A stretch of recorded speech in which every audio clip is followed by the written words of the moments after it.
Hello विद्यार्थियों, कैसे हो आप सभी। नमस्कार, गुड मॉर्निंग। विद्यार्थियों, आप सोचोगे कि हिंदी पढ़ाते पढ़ाते अचानक राजनीति विज्ञान में कैसे आ गए।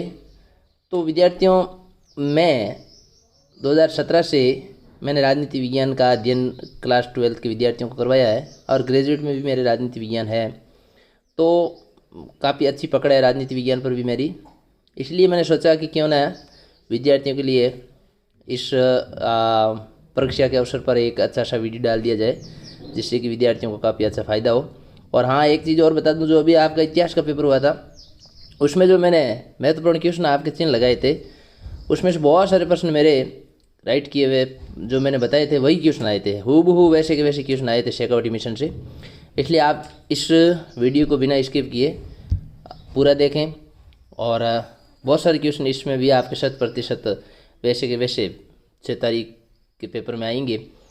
तो चैनल पर आप नए हैं तो प्लीज़ चैनल को सब्सक्राइब करें, अधिक से अधिक शेयर करें, लाइक कर दें, एक लाइक ज़रूर करें और कमेंट कमेंट करके अपनी राय बताएं, क्योंकि विद्यार्थियों शेयर कमेंट करना दूसरों के लिए भी फ़ायदेमंद होता है और इससे किसी और को भी इसका अच्छा अवसर मिलता है पढ़ने को। तो आप जो भी आपके दोस्त हैं, विद्यार्थी हैं या आपके जो साथी हैं दूसरी स्कूलों के विद्यालयों के, उनके विद्यार्थियों तक ज़रूर इसको पहुंचाएं, जिससे कोई वंचित नहीं रहे। तो शुरू करते हैं वीडियो। चैनल पर सब्सक्राइब नए हैं तो चैनल को सब्सक्राइब जरूर करें, बेल आइकन दबा करके घंटे का निशान दबा, जिससे आपको नए नए वीडियो का नोटिफिकेशन आप तक पहुँच जाएगा। तो इसमें देखो, पहला क्वेश्चन है, शीत युद्ध के बारे में कौन सा कथन गलत है।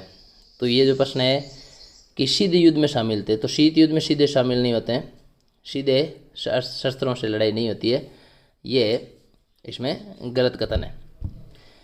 अगला इसमें जो क्वेश्चन है दूसरा, शीत युद्ध के समय अमेरिका और सोवियत खेमे का विभाजन सबसे पहले कहाँ हुआ था। तो यूरोप में हुआ था, ये प्रश्न इसका महत्वपूर्ण है। इसके बाद में देखो, इसमें आगे जो क्वेश्चन है वो आपके 5 क्वेश्चन, नीचे महाशक्तियों द्वारा बनाए गए सैन्य संगठनों से कौन से कथन सही और गलत है, ये आपको बताना है। तो इन 4 को आप याद करें। गठन के सदस्य देशों को अपने भू क्षेत्र में महाशक्तियों के सैन्य अड्डों के लिए स्थान देना जरूरी था, ये सही बात है। तो ये सभी चीज़ें सही है। और अंतिम चौथा है, ये गलत है कि महाशक्तियाँ सभी सदस्य देशों को अपने परमाणु हथियार विकसित करने में मदद करती थी। तो ये गलत है, क्योंकि परमाणु हथियार कोई नहीं रख सकता संधि के अनुसार, तो ये सही नहीं है। उसके बाद में देखो, सुमेलित कीजिए, ये भी क्वेश्चन जो है वो इस प्रकार के भी आते हैं, तो इसको भी आप ज़रूर देख लें। और इसमें कौन कौन से कब कब समझौते हुए थे। क्यूबा मिसाइल संकट, तो इसमें 1990 पहला सही है। इसमें 1962 में शीत युद्ध की समाप्ति और जर्मनी का एकीकरण कब हुआ था, और 1991 में बगदाद समझौते पर हस्ताक्षर। तो ये सभी चीज़ें आपको इसमें करनी है और 1 नंबर इसमें सही है। अगला जो क्वेश्चन है विद्यार्थियों, सामरिक शस्त्र परिसीमन वार्ता साल्ट 1 कब और किसके बीच हुई। तो ये जो क्वेश्चन है बहुत महत्वपूर्ण है। 26 मई 1972 को अमेरिकी राष्ट्रपति रिचर्ड निक्सन और रूसी राष्ट्रपति लियोनिड ब्रेजनेव ने मास्को में इस संधि पर हस्ताक्षर किए। तो ये आपको ध्यान रखना है। फिर पहली दुनिया में कौन से देश हैं, ये भी है पश्चिमी यूरोपीय अमेरिकी गुट के देश। इसके बाद में द्वितीय विश्व युद्ध में मित्र राष्ट्र कौन से देश थे। तो अमेरिका, ब्रिटेन, फ्रांस और सोवियत संघ। प्लीज़ साथियों, चैनल को सब्सक्राइब जरूर करें बेल आइकन दबा करके, और एक लाइक करें, कमेंट करें। जिस एक लाइक हमें बहुत सपोर्ट करता है, आपका समर्थन और सपोर्ट से हमें एक उत्साह मिलता है, उत्साहवर्धन होता है हमारा, और हम भी नए नए वीडियो आपके लिए लेके आते हैं। तो इसमें द्वितीय विश्व युद्ध के समय धुरी राष्ट्रों में कौन कौन शामिल थे, ये भी प्रश्न, जर्मनी, जापान और इटली। इसके अलावा देखो, इसमें हम बात करें आगे क्वेश्चन, पहला गुट निरपेक्ष सम्मेलन कहाँ हुआ। तो 1961 में बेलग्रेड में हुआ। तो ये क्वेश्चन बहुत महत्वपूर्ण है, प्रतियोगी परीक्षा में भी ये क्वेश्चन वो कितनी बार पूछा जा चुका है, इसलिए इसको आप ज़रूर याद करें। गोर्बाचेव सोवियत संघ के राष्ट्रपति कब बने। तो ये 1985 में बने थे, ये आपको ध्यान रखना है। नई अंतर्राष्ट्रीय आर्थिक व्यवस्था के लिए मांग किस सम्मेलन में की गई? नाम के अल्जीरिया शिखर सम्मेलन में की गई। तो इसको भी आप जरूर याद करें। सामरिक शस्त्र परिसीमन वार्ता साल्ट वन संधि कब से प्रभावित हुई? 3 अक्टूबर 1972 से प्रभावित हुई विद्यार्थियों, 1972 से। इसको जरूर याद करें। इसके बाद देखो, सीमित परमाणु परीक्षण संधि कब प्रभावी हुई? तो 10 अक्टूबर 1963 से प्रभावी हुई।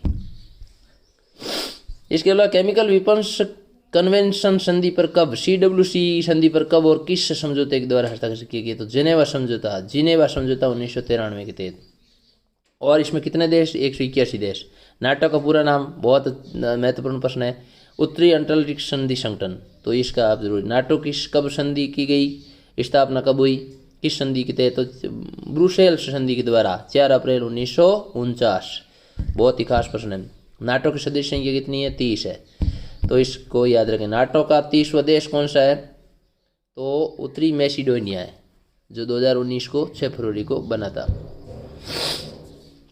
तो इसको भी, वार्सा सैनिक संगठन को समाप्त कब किया गया विद्यार्थियों? तो 1 जुलाई 1991 को यह सैनिक संगठन समाप्त किया गया। सेंटो की स्थापना कब और किसके नेतृत्व में? अमेरिका के नेतृत्व में 1955 को।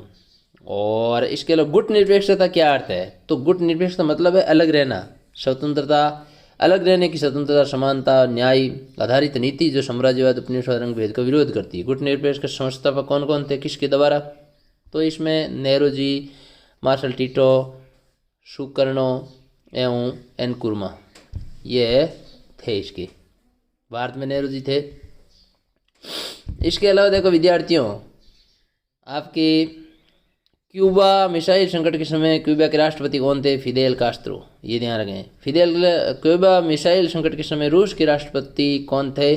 तो निकिता खुश्चेव राष्ट्रपति थे उस समय। तो याद रखें कौन है ना। फिर आप देखो अगला क्वेश्चन है कि अमेरिका ने 1945 में जापान के किन 2 शहरों पर बम गिराए? तो हिरोशिमा पर 6 अगस्त, नागासाकी पर 9 अगस्त। दोनों को आप सही ढंग से याद रखें। 1945 अमेरिका द्वारा 1945 में जापान के शहरों पर गिराए गए बमों के नाम क्या थे? तो पहला जो था 6 अगस्त को, वो जो हिरोशिमा शहर पर, वो लिटिल बॉय, छोटा बच्चा। दूसरा फैट मैन, मोटा आदमी। इसके अलावा देखो अगला क्वेश्चन जो है, ये कॉमन फार्म योजना क्या है? 25 अक्टूबर 1947 योजना मार्शल योजना के विकल्प के रूप में रूस द्वारा प्रारंभ की गई योजना कॉमन फार्म योजना कहलाती है। शीत युद्ध के दौरान भारत की अमेरिका और सोवियत संघ के प्रति विदेश नीति क्या थी? गुट निरपेक्ष। भारत शामिल नहीं था, लग रहा। तो ये है विद्यार्थियों इसके प्लीज़ चैनल को सब्सक्राइब जरूर करें, कमेंट और लाइक करें, अधिक से अधिक शेयर करें। इसके अलावा देखो अगला जो क्वेश्चन है वो है आपके, बाह्य आकाश संधि कब हुई थी? 9 दिसंबर 1966 को अमेरिका, रूस, ब्रिटेन के मध्य। तो ये है आपके महत्वपूर्ण क्वेश्चन है एक। इसके अलावा ये क्वेश्चन है, नई अंतर्राष्ट्रीय आर्थिक व्यवस्था का अभिप्राय स्पष्ट करते हुए इसके प्रभाव समझाइए। तो ये इस क्वेश्चन को आप जरूर देख लें। नई अंतर्राष्ट्रीय अर्थव्यवस्था जिसमें नवोदित विकासशील राष्ट्रों का राष्ट्रीय विकास पूंजीवादी राष्ट्रों की इच्छा पर निर्भर नहीं हो, ये इसकी कुछ नीतियाँ हैं। इसको आप जरूर याद करें। इसके अलावा देखो क्वेश्चन संख्या ये भी है, 1960 के दशक को खतरनाक दशक क्यों कहा जाता है? तो ये भी याद कर लें। और इसके बाद में देखो इसमें जो क्वेश्चन है आपके इतने महत्वपूर्ण नहीं है, आगे मैं और बता दूं आपको। प्रश्न संख्या ये, गुट निरपेक्ष आंदोलन को तीसरी दुनिया के देशों में 30 विकल्प के रूप में समझा। जब शीत युद्ध अपने चरम पर था तब इस विकल्प में 30 दुनिया के विकास में कैसे मदद की? तो ये भी क्वेश्चन जो है आपके महत्वपूर्ण है। इसके अलावा देखो आगे आपको मैं और बता दूं जो महत्वपूर्ण प्रश्न है, शीत युद्ध क्या है, इसके कारणों का वर्णन करो। तो ये आप, प्रत्यक्ष युद्ध नहीं होता ये, और 2 महाशक्तियों के बीच में, सैनिक संगठनों के बीच में वैचारिक द्वंद्व को शीत युद्ध कहा जाता है, जो अमेरिका और सोवियत संघ के बीच में हुआ था। कारण क्या थे? ये आप, अणुबम का आविष्कार, युद्धोत्तर उद्देश्य में अंतर, शक्ति संघर्ष, 2 महाशक्तियों का एक दूसरे का विरोधी प्रचार करना। तो ये इसके कारण है। इसके अलावा ये प्रश्न जो है ना आपके, क्यूबा मिसाइल संकट किया था, इसको आप ज़रूर याद करें, बहुत ही महत्वपूर्ण है। जो क्यूबा मिसाइल संकट फिदेल कास्त्रो के नेतृत्व में साम्यवाद की स्थापना हुई और 1962 में ये संकट आया था।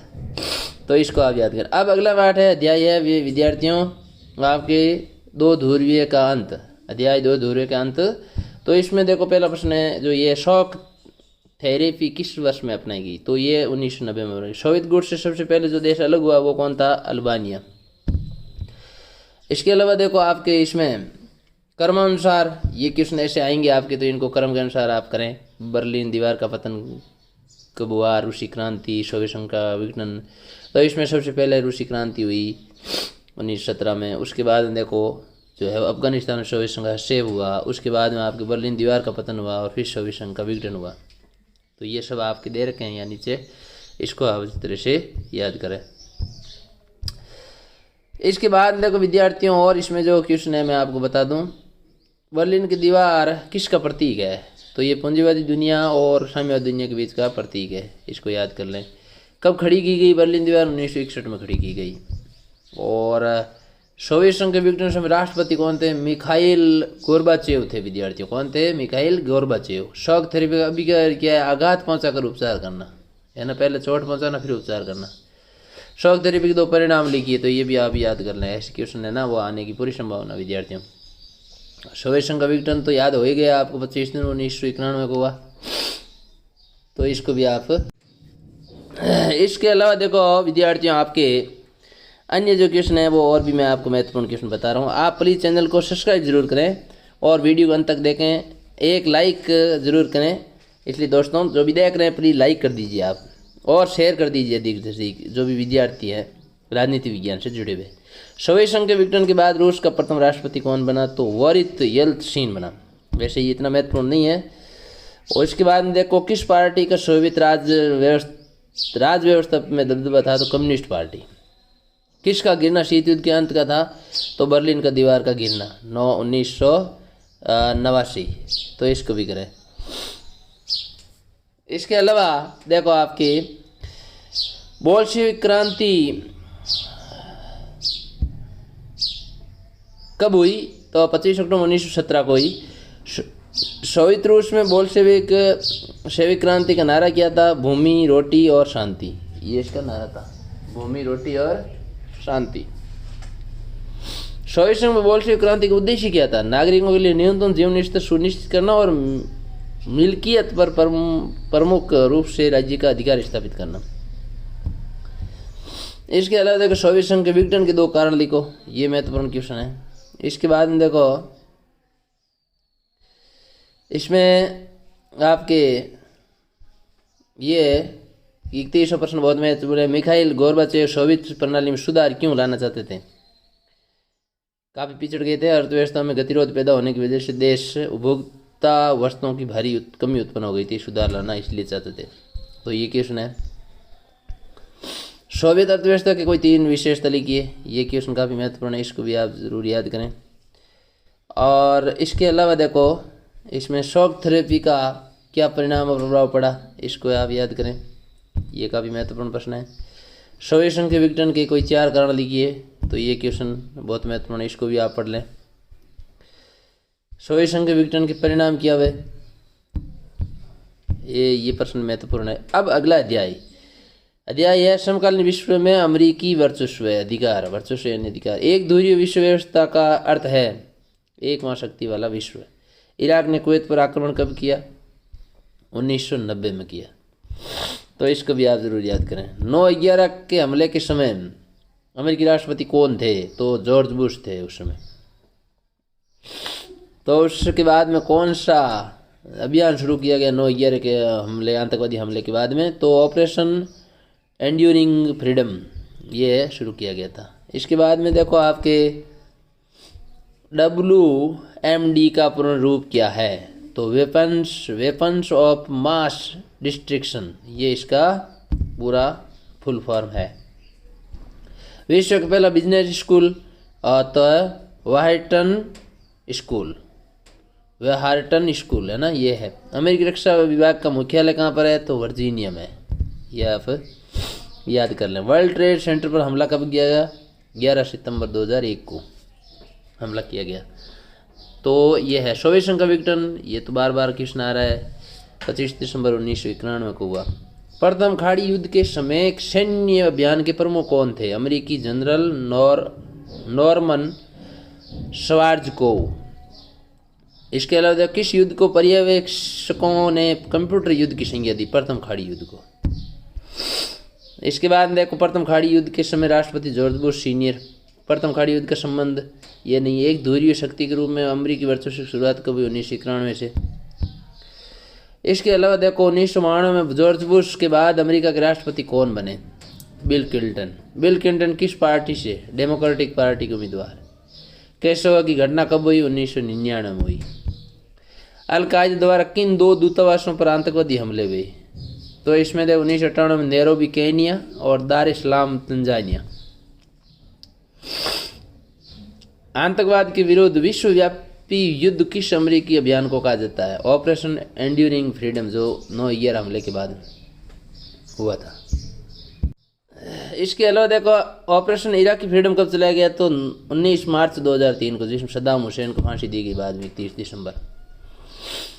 हाईवे ऑफ डेथ, मृत्यु का राजपथ किस सड़क को कहा जाता है? कुवैत और बसरा के बीच की सड़क को। इसके अलावा ऑपरेशन डेजर्ट स्टॉर्म क्या है? ये क्वेश्चन बहुत महत्वपूर्ण है, आप याद करें इसको भी। इसके अलावा देखो ऑपरेशन इनफाइनाइट रीच क्या है? ये क्वेश्चन बहुत महत्वपूर्ण। अमेरिका राष्ट्रपति बिल क्लिंटन ने 1998 में नैरोबी केनिया और दार इस्लाम में स्थित अपने दूतावास आतंकी संगठन अल-कायदा द्वारा हमला करने की प्रतिक्रिया में सूडान और अफगानिस्तान स्थित अल-कायदा ठिकानों पर क्रूज मिसाइलों से हमले किए गए, जिससे ऑपरेशन इनफाइनाइट रीच कहा जाता है। इसके अलावा ये क्वेश्चन बेड वैगन रणनीति क्या है? अंतर स्पष्ट कीजिए, बहुत ही महत्वपूर्ण प्रश्न है, इसको भी याद करें। नई विश्व व्यवस्था से क्या आशय है? तो द्विध्रुवीय व्यवस्था समाप्त हो गई और उसके स्थान पर विश्व में एक ध्रुवीय विश्व व्यवस्था कायम हुई और संयुक्त राज्य अमेरिका विश्व की सबसे शक्तिशाली ताकत के रूप में उभर कर सामने आई। इसके अलावा देखो आपके और भी जो क्वेश्चन है मैं बता दूं आपको। सम्मिलित करो, ये आप याद कर लें ज़रूर, बहुत महत्वपूर्ण होता है। ऐसे क्वेश्चन आपके आएंगे। मिलान करना, सत्य असत्य। भारत अमेरिका संबंधों की विवेचना कीजिए, तो ये भी क्वेश्चन आप जरूर याद करें। और इसके अलावा देखो आपके इसमें कोई खास क्वेश्चन है नहीं। अध्याय संख्या 4 सत्ता के वैकल्पिक केंद्र, तो इसमें आपके यूरोपीय आर्थिक सहयोग संगठन कर स्थापना कब की गई? तो 1948 में। यूरोपीय परिषद का गठन कब किया गया? 1949 में। आसियान का मुख्यालय कहाँ स्थित है? बहुत महत्वपूर्ण है, जकार्ता, इंडोनेशिया। 1978 के पश्चात चीन ने कौन सी नीति अपनाई? खुले द्वार नीति। यूरोपीय संघ सदस्यों की संख्या कितनी है? तो 27 देश है। यूरोपीय संघ का 28वां देश कौन सा बना? तो क्रोएशिया। इसके अलावा देखो आपके चीन ने कृषि का निजीकरण कब किया? ये बहुत महत्वपूर्ण प्रश्न है, 1982 में। इसके अलावा देखो इसमें आपके जो है वो क्वेश्चन संख्या सम्मिलित करें, ये आप जरूर कर लें, सम्मिलित कर लें। आसियान की स्थापना 1967 में हुई और यूरोपीय आर्थिक सहयोग संगठन की स्थापना 1948 में हुई। यूरोपीय परिषद की स्थापना 1949 में हुई और यूरोपीय संघ की स्थापना 1992 में हुई। तो ये इसको सम्मिलित करें आप, ऐसे क्वेश्चन आपके पेपर में आएंगे। आसियान शैली किसे कहा जाता है? आसियान देशों की अनौपचारिक टकराव रहित और सहयोगात्मक मेल मिलाप की नीति को आसियान शैली कहा जाता है। आसियान किस प्रकार संगठन है? तो असैनिक आर्थिक संगठन है ये, तो ये ध्यान रखें। इसके बाद में देखो आपके आगे क्वेश्चन है जो मैं आपको बता रहा हूँ। आसियान की स्थापना किस संधि द्वारा की गई? तो बैंकों घोषणा की संधि के द्वारा इसकी की गई। इसके आसियान का पूरा नाम क्या है? दक्षिण पूर्वी एशियाई राष्ट्रों का संगठन, जिसका हिंदी में ये और अंग्रेजी में association of south east Asian nation, ये इसका पूरा नाम। आसियान का पूरा नाम बहुत महत्वपूर्ण है। यूरोपीय संघ की मुद्रा का नाम यूरो है, ये भी आप ध्यान रखें। इसके अलावा आसियान आर्थिक समुदाय का उद्देश्य क्या है? ये महत्वपूर्ण नहीं है। चीन ओपन डोर पॉलिसी किस वर्ष 1978 में अपनाई? मार्शल योजना क्या है? ये बहुत महत्वपूर्ण प्रश्न है, इसको आप जरूर याद करें। द्वितीय युद्ध के बाद अमेरिका ने पश्चिमी यूरोप की अर्थव्यवस्था के पुनर्संगठन के लिए जो सहायता दी, मार्शल योजना है ना, आप इसको जरूर याद करें। इसके अलावा आसियान के प्रमुख उद्देश्य स्पष्ट कीजिए, काफ़ी महत्वपूर्ण प्रश्न है, इसको भी आप जरूर याद करें। और विजन 20 की बातें भी थोड़ी सी पढ़ लें आप, बाकी इसमें कोई महत्वपूर्ण क्वेश्चन नहीं है। तो ये था अध्याय संख्या 4। अब अध्याय संख्या 5 जिसमें हम पढ़ेंगे समकालीन दक्षिणी एशिया। तो इसमें आपके देखो कौन सा देश दक्षिणी एशिया का अंग नहीं माना जाता है, तो ये चीन नहीं माना जाता, बाकी है भूटान, पाकिस्तान, मालदीव। इसके अलावा देखो आपके क्वेश्चन संख्या लिट्टे का पूरा नाम क्या है, liberation tigers of Tamil Elm, ये इसका पूरा नाम है। लिट्टे का संगठन का मुख्य मांग क्या थी, श्रीलंका के तमिलों के लिए अलग राष्ट्र का निर्माण करना, ये इसकी मुख्य मांग थी। चारों तरफ भूमि से घिरा हुआ देश कौन सा है, तो नेपाल और भूटान है। दक्षिणी एशिया का वह देश जिसने सबसे पहले अपनी अर्थव्यवस्था का उदारीकरण किया, श्रीलंका। उदारीकरण में सबके लिए खुला छोड़ देना, सबको मौका देना। सेना और लोकतंत्र समर्थित समूह के बीच सेना ने हमेशा बाजी मारी है, वह कौन सा देश है, पाकिस्तान में हमेशा सेना का ही राज होता है। पाकिस्तान के द्वारा परमाणु परीक्षण कब और किस स्थान पर किए गए, तो ये तो इतना महत्वपूर्ण नहीं है। सरक्रिक सीमा रेखा विवाद किन देशों के बीच, भारत पाकिस्तान के मध्य कच्छ गुजरात में ये विवाद है। ये क्वेश्चन बहुत महत्वपूर्ण, आप याद रखें। इसके अलावा देखो वह है हिमालय देश जहाँ संवैधानिक राजतंत्र है, जो हर तरफ से भूमि से घिरा हुआ है, तो ये भूटान है। लैंड लॉक कंट्री, जो भूमि से घिरा हुआ है, लैंड लॉक। श्रीलंका में जातीय संघर्ष किन की प्रमुख भूमिका है, 1983 के बाद उग्र तमिल संगठन लिट्टे की यहाँ पर भूमिका महत्वपूर्ण है। यह दक्षिणी एशिया कौन से दो देशों में लोकतांत्रिक और सैनिक दोनों तरह के नेताओं का शासन रहा है, तो पाकिस्तान और अफगानिस्तान। अब बांग्लादेश में सेनाओं का राजतंत्र शासन रहा है। गणतंत्र राज्य कब बना, नेपाल 2008 में बना। श्रीलंका की आज़ादी कब मिली, बहुत में 1948 में। सीलोन का नाम बदलकर श्रीलंका किस वर्ष किया गया, 1972 में किया गया। तो इसको आप जरूर याद कर लें। सिंधु नदी जल समझौता 1960 सितंबर में हुआ, ये भी बहुत महत्वपूर्ण है। और हस्ताक्षर किसने किए थे, राष्ट्रपति अयूब खान ने और भारत के जवाहरलाल नेहरू जी ने, प्रधानमंत्री जी। इसके अलावा अफगानिस्तान को सार्क का सदस्य कब बनाया गया, 14वां सम्मेलन 2007 में जो हुआ वहाँ पर। भारत चीन में युद्ध तो हम सबको जानते ही हैं, 1962 में। प्रधानमंत्री भारत जवाहरलाल नेहरू थे, चीन का राष्ट्रपति माओ त्से तुंग और शेख मुजीबुर रहमान पूर्वी, ये महत्वपूर्ण नहीं है। ताशकंद समझौता कब हुआ, 1966 में। तो 10 जनवरी 1966 में लाल बहादुर शास्त्री थे उस समय प्रधानमंत्री, और अयूब खान। फिर हृदयाघात से उनकी निधन भी हो गया था। भारत और पाकिस्तान के बीच ताशकंद समझौता किसकी मध्यस्थता से हुआ, तो रूसी राष्ट्रपति कोशिगन की मध्यस्थता से।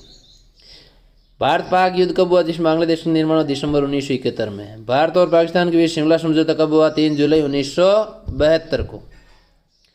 इसके अलावा भारत ने परमाणु परीक्षण कब किए, तो प्रथम किया 18 मई 1974 को पोखरण जैसलमेर में, द्वितीय परीक्षण 11 और 13 मई 1998 को खेतोलाई पोखरण जैसलमेर।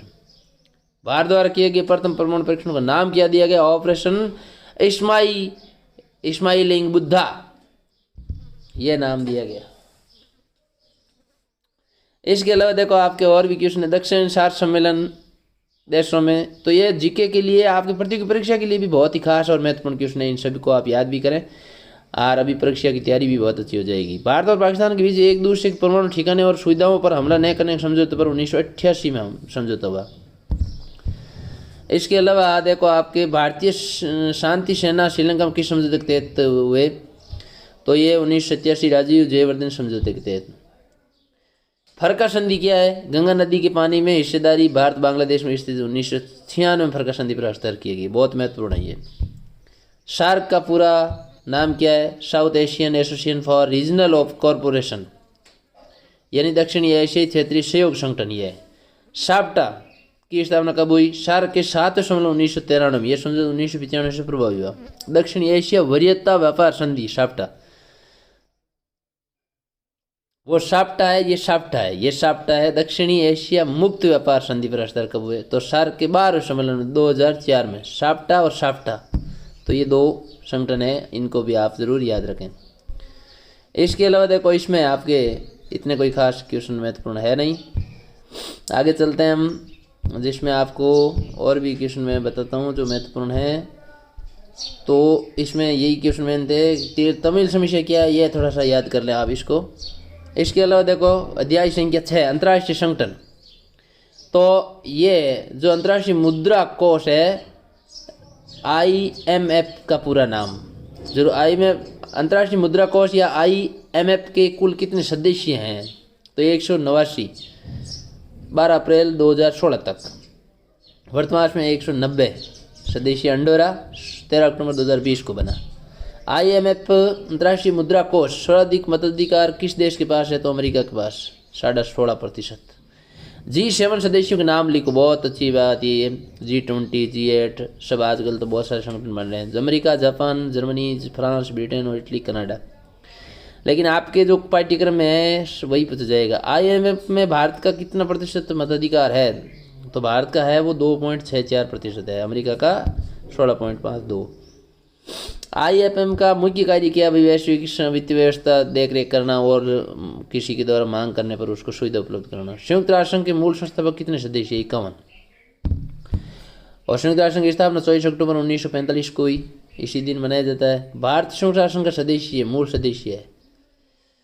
संयुक्त राष्ट्र संघ के प्रमुख अंग है, 6 अंग है। सुरक्षा परिषद कितने और स्थायी कितने? 5 स्थायी सदस्य है जो है अमेरिका, रूस, चीन, ब्रिटेन और फ्रांस है। और 10 अस्थायी सदस्य है। भारत इसका अस्थायी सदस्य है। सुरक्षा परिषद के अस्थायी सदस्य का चुनाव 2 वर्षों के लिए होता है, ये भी है। महासचिव की नियुक्ति किसके द्वारा? सुरक्षा परिषद की सलाह पर इसका होता है। संयुक्त राष्ट्र संघ 193 सदस्य है। और मुख्यालय अंतर्राष्ट्रीय न्यायालय का मुख्यालय हेग, नीदरलैंड में। कुल कितने न्यायाधीश होते हैं? 15 न्यायाधीश होते हैं। कितने वर्षों के लिए? 9 वर्ष के लिए चुनाव होता है। प्रमुख महासचिव होता है संयुक्त राष्ट्र संघ का, महासचिव प्रमुख होता है, प्रमुख अधिकारी होता है। इसके अलावा देखो संयुक्त राष्ट्र संघ की आर्थिक और सामाजिक परिषद में कुल कितने सदस्य? 54 सदस्य, 54। इसका काम क्या है? संयुक्त राष्ट्र संघ का जो 24 अक्टूबर 1945 स्थापना हुई, तो झगड़ों को रोकना, आपसी फसाद को रोकना। वर्तमान महासचिव कौन है? एंटोनियो गुटेरेस, पुर्तगाल के। संयुक्त राष्ट्र संघ के महासचिव, प्रथम महासचिव तो नॉर्वे के है ट्राइगुली, ये इसके प्रथम थे। संयुक्त राष्ट्र संघ के महासचिव जिनकी विमान दुर्घटना मृत्यु हुई, ये कोई खास क्वेश्चन नहीं है। तो एन एजेंडा फॉर पीस किसने जारी की? बुतरस घाली ने जारी की थी, ये भी आप ध्यान रखें। इसके अलावा भारत का योगदान है 0.8% है। संयुक्त राष्ट्र संघ परिषद में संयुक्त राष्ट्र संघ की सुरक्षा परिषद में सर्वाधिक बार वीटो का प्रयोग करने वाला रूस है देश। इसके अलावा देखो आपके आगे जो क्वेश्चन है वो है आपके संयुक्त राष्ट्र संघ की सदस्य संख्या 15 कब की गई? तो 1965 में 11 से बढ़ाकर 15 की गई। इसके अलावा देखो प्रश्न संख्या 42, भारत ने यूएनओ के चार्टर पर हस्ताक्षर कब किया? 30 अक्टूबर 1945 को। लीग ऑफ नेशन का जन्म किस घटना कारण हुआ? प्रथम विश्व युद्ध के कारण। इसके अलावा ग्लोबल वार्मिंग क्या है? ये धरती का तापमान बढ़ना, ये इसको आप जरूर याद करें। ग्रीन हाउस गैसों के द्वारा CFC क्लोरोफ्लोरोकार्बन है। संयुक्त राष्ट्र संघ की 15 कब की? 1965 में। एमनेस्टी इंटरनेशनल क्या है? स्वयंसेवी संगठन है। ये पूरे विश्व में मानवाधिकारों की रक्षा करने का काम करती है। ह्यूमन राइट्स वॉच क्या है? ये मानवाधिकारों की वकालत और उससे संबंधित अनुसंधान करने वाला एक अंतर्राष्ट्रीय स्वयंसेवी संगठन है। ये अमेरिका का सबसे बड़ा अंतर्राष्ट्रीय संगठन है, मानवाधिकार संगठन, ह्यूमन राइट्स। अंतर्राष्ट्रीय मुद्रा कोष क्या है? अंतर्राष्ट्रीय संगठन है जो वैश्विक वित्तीय व्यवस्था को देख रेख करता है। तो इस क्वेश्चन को भी कर लें। सुरक्षा परिषद के 2 कार्य लिखिए, ये इतना महत्वपूर्ण है, काफ़ी महत्वपूर्ण है, इसको आप याद कर लें। इसके अलावा आपके जो इसमें है प्रश्न संख्या, और मैं आपको बताऊं इसमें संयुक्त राष्ट्र संघ के ये प्रश्न जो है ना महत्वपूर्ण है, इसको याद करें। प्रश्न संख्या 56, संयुक्त राष्ट्र सुरक्षा परिषद का स्थायी सदस्य क्यों नहीं बनना चाहता? क्यों बनना चाहता है? क्या कारण है? क्या फायदे होंगे भारत के समर्थन में? आप कैसे समर्थन करेंगे? तो ये है। इसके अलावा इसमें देखो संयुक्त राष्ट्र संघ की विश्व शांति में भूमिका, विश्व शांति में सुरक्षा परिषद की भूमिका, ये भी क्वेश्चन काफी महत्वपूर्ण है, तो इसको भी आप जरूर याद करें। अगला जो अध्याय है विद्यार्थियों वो है समकालीन विश्व में सुरक्षा। अध्याय शांत। आतंकवाद सुरक्षा के लिए खतरे की किस श्रेणी में आता है? अपरंपरागत श्रेणी में। पारंपरिक सुरक्षा से क्या आशय है? ये स्वीकार किया गया कि हिंसा का प्रयोग जहां तक हो सके कम से कम हो। पारंपरिक सुरक्षा ये है। और इसके अलावा देखो केमिकल वेपन्स कन्वेंशन जो CWC संधि पर कितने देशों ने हस्ताक्षर किए थे? 181 देशों। सुरक्षा का बुनियादी अर्थ क्या है? खतरे से आज़ादी या मुक्ति। तो ये क्वेश्चन भी महत्वपूर्ण है। क्योटो प्रोटोकॉल क्या है? तो क्योटो प्रोटोकॉल क्या है ये आप ध्यान रखना है। तापमान में वृद्धि नियंत्रण करने के लिए ग्रीन हाउस गैसों के उत्सर्जन को कम करना। इसके अलावा आपके BWC बायोलॉजिकल वेपन्स कन्वेंशन 1972 में कितने देशों ने हस्ताक्षर किए? 155 देशों ने। एंटी बैलिस्टिक मिसाइल संधि किन महाशक्तियों के बीच हुई? अमेरिका और रूस की 1972 में। NPT 1968 का पूरा नाम क्या है? परमाणु अप्रसार संधि, न्यूक्लियर नॉन प्रोलिफेरेशन ट्रीटी, यह है NPT। तो 1968 में, ये जरूर याद करें आप। मानवता की सुरक्षा का संकीर्ण अर्थ क्या है? यानी खून खराबे से बचना। व्यापक अर्थ क्या है? अभाव और भय से मुक्ति। वैश्विक खतरे से आप क्या समझते हैं? आतंकवाद से क्या आशय है? खून खराबे से जो जानबूझकर हिंसक तरीकों से निर्दोष जान आदमियों को निशाना बनाता है। इसके अलावा देखो आपके अगला जो क्वेश्चन है महत्वपूर्ण। दुनिया में सबसे ज़्यादा संघर्ष कहाँ होते हैं? अफ्रीका के सहारा मरुस्थल के दक्षिणवर्ती देशों में। 1990 के दशक में ब्रिटेन में कौन सी महामारी फैली? मेड काऊ महामारी। तो नाम ऐसा है इसलिए इसको जरूर आप याद करें। इसके अलावा अस्त्र नियंत्रण का अर्थ क्या है? ये प्रश्न बहुत में। अस्त्र नियंत्रण के अंतर्गत हथियारों को विकसित करने और उनको हासिल करने के संबंध में कुछ कायदे कानून का पालन करना पड़ता है, वो होता है अस्त्र नियंत्रण। इसके अलावा देखो आपके क्योटो प्रोटोकॉल संधि कब? 1997 में। मानव सुरक्षा के दो खतरों के बारे में बताइए। पर्यावरण का नुकसान और युद्ध, ये जो है ना दो चीज़ें हैं। ग्लोबल वार्मिंग क्या है? तापमान में वृद्धि ग्लोबल वार्मिंग है।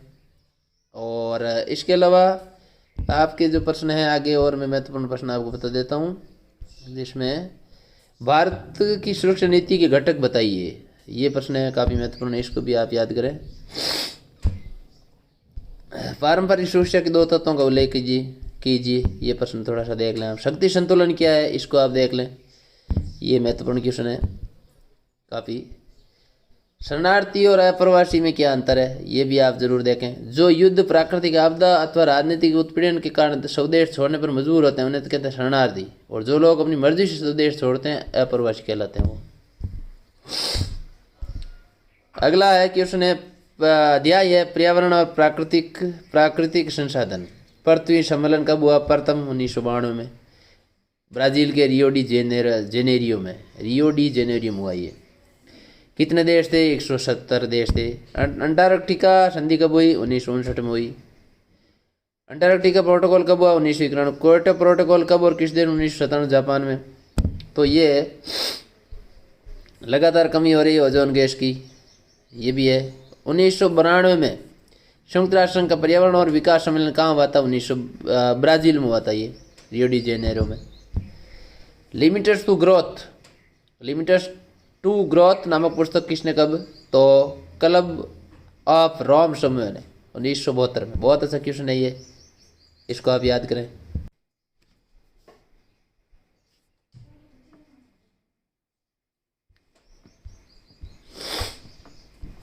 तो इसमें आप किसको याद रखें? पृथ्वी सम्मेलन कब हुआ? 1992 में। रियो डी जेनेरो सम्मेलन कब हुआ? रियो डी जेनेरो में हुआ, ये ब्राजील के रियो डी जेनेरो में। और अंटार्कटिका संधि कब हुई? 1959 में। क्योटो प्रोटोकॉल 1997 जापान में, ओजोन गैस की कमी की वजह से। तो ये है, इसको आप ज़रूर याद करें। Limited to growth club of Rome समूह ने 1972 में ये पुस्तक लिखी। UNFCCC पूरा नाम United Nations framework convention on climate change 1992 में। संयुक्त राष्ट्र पर्यावरण स्टॉकहोम सम्मेलन 1972 में। ये भी महत्वपूर्ण क्वेश्चन है विद्यार्थियों। इसके अलावा ग्लोबल वार्मिंग के लिए उत्तरदायी माना जाता है ग्रीन हाउस गैसों को। बाली सम्मेलन का आयोजन कब हुआ? बाली इंडोनेशियम 2007 में वैसे महत्वपूर्ण नहीं है। ग्लोबल वार्मिंग है क्या? पृथ्वी के तापमान में निरंतर हो रही वृद्धि। ग्लोबल कारण क्या है? ओजोन परत में छेद और तापमान का बढ़ना। दुष्प्रभाव क्या है? ग्लेशियर बढ़ रहे हैं, समुद्र का जल स्तर बढ़ रहा है और बहुत सारे क्षेत्रों के जलमग्न होने की खतरा मंडरा रहा है। 2009 में प्रतिष्ठित की शहर में कोपेनहेगन में। प्राकृतिक संसाधन है क्या है? जो प्रकृति प्रदत्त है प्राकृतिक सतत विकास का मतलब निरंतर विकास होते रहना। प्रवाजन से क्या तात्पर्य? किसी क्षेत्र के मूल निवासी द्वारा अपने मूल स्थान को छोड़कर अन्य पर बस जाना प्रवाजन है। मॉन्ट्रियल प्रोटोकॉल कब लागू हुआ? 1987 में हुआ। तो ये क्वेश्चन महत्वपूर्ण है। इसके अलावा रियो सम्मेलन जो 1992 ब्राजील में हुआ के नियमानुसार जलवायु परिवर्तन, जैव विविधता और वानिकी ये शब्द थे उसके महत्वपूर्ण।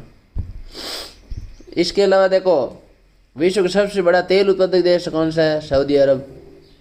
रियो सम्मेलन के परिणाम क्या हुए ये आप याद कर लें। इसके अलावा ओजोन परत में छेद से क्या प्रभाव पड़ेगा? बहुत ही आसान उत्तर है, तापमान बढ़ेगा, ग्लेशियर पिघल जाएंगे, स्वास्थ्य पर बुरा असर पड़ेगा। इसके अलावा देखो आपके आवर कॉमन फ्यूचर शीर्षक ब्रटलैंड रिपोर्ट कब छपी थी? तो 1987 में छपी थी। ये आप एजेंडा 21 क्या है? बहुत ही खास क्वेश्चन है, बहुत महत्वपूर्ण प्रश्न है। रियो डी जेनेरो 1992 में जो ये एजेंडा 21 नियम लागू किए गए वो है, तो इसको आप याद कर लें। तो ये था महत्वपूर्ण। अब हम पढ़ते हैं आगे अध्याय 9 वैश्वीकरण। वैश्वीकरण का क्या अर्थ है? वैश्वीकरण एक जो है वो अवधारणा के रूप में है जिसमें विश्व एक ही हिस्से के विचारों, पूंजी और व्यापार का दूसरे हिस्से में लागू करना वैश्वीकरण है, यानी सबके पास पहुंचना। तो इसका ये प्रश्न है मैकडोनाल्डीकरण क्या था? विभिन्न संस्कृतियां अपने को परुषशाली अमेरिकी ढर्रे पर ढालने लगी जिससे विश्व की सांस्कृतिक धरोहर धीरे धीरे समाप्त होती जा रही है, जिससे समूची मानवता को खतरा हो गया है और ये संस्कृति का नकारात्मक प्रभाव है। तो ये मैकडोनाल्डीकरण है, इसे कहते हैं। और भारत में वैश्वीकरण की शुरुआत 1991 में कैसे हुई? तो ये अभी महत्वपूर्ण है वैश्वीकरण। वर्ल्ड सोशल फोरम क्या है? ये क्वेश्चन महत्वपूर्ण है। एक विश्वव्यापी मंच है जिसमें मानवाधिकार कार्यकर्ता, पर्यावरणवादी, मजदूर, युवा, महिला, पुरुष एकजुट होकर के नव उदारवादी वैश्वीकरण का विरोध करते हैं। तो ये है। पहली बैठक कब और कहाँ आयोजन हुआ? 2001 में पोर्ट अलगेरे ब्राज़ील में। चौथी बैठक 2004 मुंबई भारत में। तो ये महत्वपूर्ण क्वेश्चन है, इसको याद करें आप। इसके अलावा वैश्वीकरण उदय के दो कारण लिखिए, ये भी है। तो ये था। अब हम आगे के जो भी अध्याय है उनके बारे में एक और वीडियो के साथ आपको पूरा संपूर्ण समझाएंगे। तब तक आप इसको देखें, जल्द ही आपके लिए एक वीडियो लेकर के आ रहे हैं। मिलते हैं एक और वीडियो के साथ, तब तक के लिए जय हिंद जय भारत। थैंक यू विद्यार्थियों। चैनल को लाइक और सब्सक्राइब जरूर करें।